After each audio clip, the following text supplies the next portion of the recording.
Berkata Ka'ab, adalah pada akhir zaman orang-orang yang berilmu menyuruh manusia zuhud dari dunia, dan mereka sendiri tidak zuhud. Ini contoh yang kita cerita tadi tu.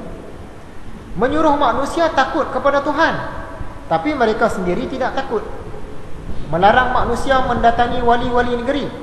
Ini bukan wali-wali Allah. Wali-wali ni wakil lah, pemerintah lah. Gubernur ke, wakil rakyat ke, itulah. Larang manusia daripada duk rapat-rapat dengan wakil-wakil pemerintah. Tapi mereka sendiri asyik duk datang berkunjung dengan wakil-wakil pemerintah tu. Mereka memilih dunia daripada akhirat. Mereka makan hasil usaha lidah mereka sendiri.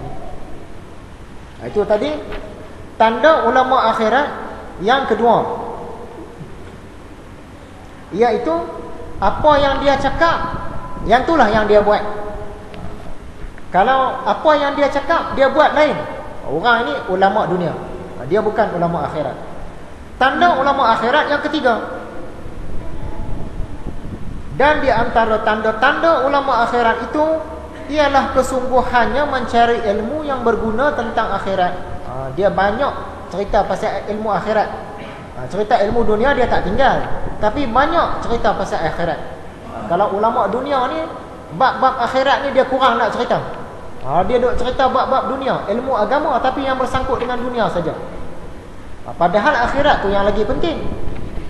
Bahkan akhirat lebih baik daripada dunia. Apa bukti, apa hujah yang mengatakan akhirat lebih baik daripada dunia? Banyaklah hadis-hadis, semua banyaklah. Tapi dari segi logik fikiran kita, dunia ini dia buatkan kita makin hari makin tua, makin hari makin tua. Itu dunia. Tapi akhirat tak. Kita duduk di sana, umur kita macam tu lah. Dia tak tua. Tak tua-tua.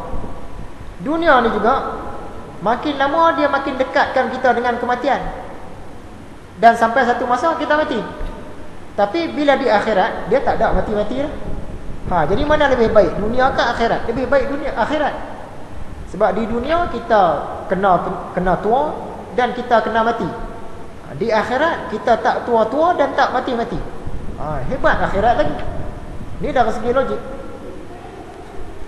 Kemudian lebih baik akhirat daripada dunia kerana hukuman di mahkamah dunia tu boleh jadi tak adil, boleh jadi tak betul. Tapi hukuman di mahkamah akhirat confirm 100% betul. Di dunia ini boleh jadi orang yang bersalah terlepas dan orang yang tak bersalah terkena hukum. Tapi di akhirat dia tak ada mahkamah yang macam itu. Mahkamah di akhirat dia memang tepat, memang sangat-sangat paling adil, sangat-sangat adil. Orang yang bersalah dah tentu akan didapati bersalah, orang yang tak bersalah akan didapati tak bersalah. Tak ada silap-silap. Kemudian di dunia ini umur kita ni pendek, dia ada had. 70 tahun ke, 50 tahun ke, 120 tahun ke mati ya. Tapi di akhirat umur kita ni panjang, bahkan tak ada had, panjang. Ini menunjukkan akhirat lebih baik daripada dunia. Sebab tu kalau orang itu ulama akhirat, dia bukan ulama dunia, dia akan banyak dia banyak tarbiyah kita pasal akhirat ni, tanpa meninggalkan tentang dunia, tapi banyak tarbiyah pasal akhirat. Kemudian lebih baiknya akhirat berbanding dunia. Dunia ini kehidupan sementara, dia sekejap, kehidupan yang sekejap. Sedangkan akhirat itu kehidupan yang sebenar. Dunia ni kehidupan sementara, akhirat tu kehidupan yang sebenar. Jadi kita nak pilih yang mana? Nak bagi mudah pemahaman, satu hari ada hartawan datang ke rumah kita, dia bawa satu beg penuh dengan dinar emas, duit shilling emas. Memang tak tahu apa juta. Dan ni saya nak bagi pada kamu, kita pun ambil. Tapi saya bagi sementara aja. Tahun depan saya nak ambil balik. Satu pilihan. Jenis yang kedua pula, dia datang. Ni saya nak bagi pada kamu, saya bagi terus, saya tak main ambil dah. Kita nak pilih yang mana? Nak pilih yang sementara kan, nak pilih yang kekal? Tadi dapat sama juga, 1000 keping duit shilling emas. Seronok dapat, tapi sementara aja. Tahun depan dia nak main ambil balik. Yang satu lagi sama juga, 1000 keping wang emas, dia bagi terus. Yang mana yang kita nak pilih? dah tentulah kita pilih hak yang bagi terus, yang kekal. Yang sementara tadi buat apa? Buat berat rumah kita, nanti hilang ke apa ke, kita nak kena bayar pula. Kita nak yang kekal tadi. Sama juga dengan dunia versus akhirat. Nak yang mana? Nak dunia ke akhirat? Kita nak yang betul lah. Kehidupan yang betul akhirat. Kehidupan dunia ni dia macam khayalan, awang-awangan. Awang-awangan, dia tak ada apa-apa, kosong.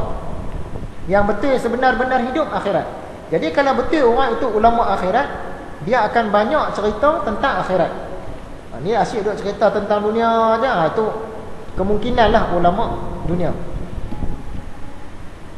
Kesungguhannya mencari ilmu yang berguna tentang akhirat, yang menggembirakan pada taat, menjauhkan diri dari ilmu pengetahuan yang sedikit manfaatnya dan banyak terlibat dengan pertengkaran, khil dan khal. Duk cakap itu, cakap ini. Syaqiq Al-Balqi bertanya kepada anak muridnya Hatim Al-Asyam. Ini dua-dua orang pun wali Allah lah, kata ulama-ulama. Syaqiq pun wali Allah, Hatim pun wali Allah juga. Cuma Hatim ni anak murid. Satu hari Tok Guru tanya pada anak murid dia, "Okay, Hatim, dah berapa lama dah engkau bersama-sama dengan aku? Yang duk belajar dengan aku, ikut aku ni berapa lama dah?" Jawab si Hatim, "Dah 30 tahun." Lama lah, 30 tahun. Jadi dalam tempoh 30 tahun ni, apa benda yang kamu dah belajar? Tok Guru dia harap, "Oi, banyak itu ini." Last Hatim jawab 8 perkara. Tok Guru dia terkejut lah. Inna lillahi wa inna ilaihi raji'un. Macam dapat musibah lah. Tak semestinya mati baru sebut inna lillah kan. Dapat apa-apa musibah kita sebut lah. Dia kata musibah lah. 30 tahun dia ajar anak murid dia ni, dan boleh jadi anak murid yang terbaik lah. Anak murid nombor 1 ni. Tanya, apa yang kamu dapat? Saya dapat 8 perkara. 8 perkara aja, 30 tahun punya belajar. Ni musibah. Habis begitu sahaja usia aku, sedangkan engkau hanya belajar 8 perkara. Rugi 30 tahun. Kamu belajar 8 perkara aja. Wahai guruku, aku tidak pelajari yang lain, dan aku tidak mahu menipu. Betul, saya belajar 8 ni lah. Saya cakap ni betul. Okay, cuba cerita apa benda 8 perkara yang kamu belajar daripada aku tu. Aku nak dengar. Yang pertama, aku melihat makhluk. Masing-masing makhluk ni ada kekasih. Dia nak tuju pada manusia. Masing-masing manusia ni ada kekasih, ada yang dia kasih.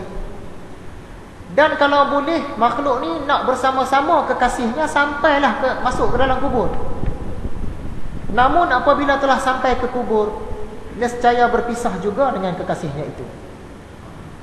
Kita ni nak sehidup semati lah ni, kalau boleh kan, dengan orang yang kita cinta, nak sehidup semati lah. Tapi biasanya tak dapat sehidup semati. Mesti berpisah juga. Mesti ada satu orang mati awal ke, satu orang mati lambat ke. Maka aku ambil perbuatan baik sebagai kekasihku. Apabila aku masuk ke kubur nanti, kekasih aku itu akan masuk bersama-sama aku. Kita kalau duk ambil manusia sebagai kekasih, esok mati terpisah. Lebih baiklah aku ambil amal-amal yang baik, amal-amal yang soleh, jadi kekasih aku. Sebab bila aku masuk kubur nanti, dah tentu dah dia akan ikut. Jawab si Hatim. Kata Tok Guru dia, Syaqiq, memang betul wahai Hatim. Memang betul, legalah dia. Yang kedua, aku perhatikan firman Allah Ta'ala, surah An-Nazi'at ayat 40 dan 41. Dan adapun orang yang takut di hadapan kebesaran Tuhannya dan menahan jiwanya daripada hawa nafsu, sesungguhnya jannahlah kediamannya. Sesungguhnya syurgalah kediamannya. Di Hatim kata, aku teliti ayat ini, maka yakinlah aku bahawa firman Allah Ta'ala itu benar. Lalu aku perjuangkan diriku menolak hawa nafsu itu, sehingga tetaplah aku taat kepada Allah Ta'ala. Di Hatim kata, lawan nafsu, lawan. Cara nak mengekang nafsu. Kita bila sebut nafsu, yang kita nampak nafsu makan. Satu lagi nafsu seks. Yang tu yang nafsu. Padahal nak menghias diri, nak tunjuk pada orang, nafsu. Mencintai kebesaran, nafsu. Dia banyak benda nafsu ni yang kita duk nampak. Kalau lelaki nak kahwin 2-3, nafsu lah tu. Itu baru satu daripada bahagian nafsu. Banyak bahagian nafsu. Kita bertabarus tadi, nafsu dulu tu. Nafsu ni banyak. Mungkin satu hari sampai pasal nafsu ni kita cerita. Nafsu ni luas bahasanya. Yang ketiga, aku tengok makhluk ini ada menghargai, menilai dan memelihara sesuatu benda. Kita ni ada benda yang kita minat, yang kita sayang. Kemudian aku perhatikan firman Allah Ta'ala, surah An-Nahl ayat 96, apa yang di sisi kamu itu akan hilang, tetapi apa yang di sisi Allah itulah yang kekal. Maka setiap kali jatuh ke tangan aku sesuatu yang berharga dan bernilai, lalu ku hadapkannya kepada Allah. Dia dapat apa-apa pun, dia gunakan benda itu untuk perjuangan pada jalan Allah. Sebab duk minat ni, contohlah duk minat motosikal besar, tapi tak guna pada jalan Allah pun, dia saja minat. Bila kata saja-saja minat tu, Hatim tadi duk perhati, orang ni duk minat motosikal besar lah. Contoh je lah. Dia kata, tapi Tuhan kata benda tu akan hilang. Di sisi Allah tu benda tu akan hilang. Lebih baiklah kalau aku ada motosikal besar ke apa ke, aku gunakan pada jalan Allah. Dia pergi berdakwah ke apa ke. Jadi benda tu tak hilang. Tak hilang tadi manfaat benda tu di sisi Allah. Yang keempat, benda yang Hatim belajar, aku tengok makhluk ni masing-masing duk pandang harta, pandang kebangsawanan, keturunan. Dia tu keturunan orang mulia-mulia, keturunan raja-raja tu. Dia tu keturunan Syed Sharifah tu. Dia tu keturunan Mior tu. Dia tu keturunan orang hebat-hebat macam-macam lah. Kemuliaan. Dia tu anak YB tu. Dia tu anak Perdana Menteri, sepupu Perdana Menteri tu. Dan keturunan. Lalu aku pun memandang semua itu tidak ada apa-apa. Syakir kata ni benda yang orang duk kejar-kejar ni, harta, kebangsawanan, kemuliaan ni, tak ada apa-apa. Lalu aku perhatikan firman Allah, Hujurat ayat 13, yang termulia dalam kalangan kamu di sisi Allah ialah yang kuat takwanya. Di sisi manusia mungkin orang ada harta tadi mulia, orang yang keturunan raja-raja ni mulia, orang yang ada kemuliaan, ada keturunan, ada pangkat, semua ni mulia. Tapi rupa-rupanya dalam Quran, Tuhan kata yang paling mulia ialah orang yang kuat takwanya.